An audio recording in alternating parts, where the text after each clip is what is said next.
এই যে আমার ফুলকুমারী মা, ফুলকুমারী।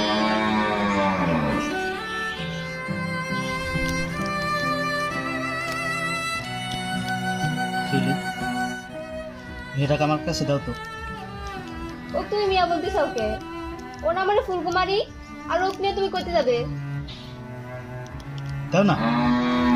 না আমি ওক দিব না। আগে কও ওক নিয়ে তুমি কই যাবে? তুমি আগে আমার কাছে দাও। না ওক নিয়ে কই যাচ্ছ তুমি? ফুলকুমারীর বাপ, আমার ফুলকুমারী নিয়ে তুমি কোথায় যাচ্ছ? ফুলকুমারীর বাপ শুনো, ফুলকুমারীর বাপ ওক আমার কাছে দেয়া যাও। ওক নিয়ে তুমি কোথায় যাচ্ছ? ফুলকুমারীর বাপ, ফুলকুমারীর বাপ ওক নিয়ে কোথায় যাচ্ছ? আর ও মনে হয় ভয় পেয়ে গেছে। ওকে আমার করে দাও, ওকে একটু আমার করে দাও।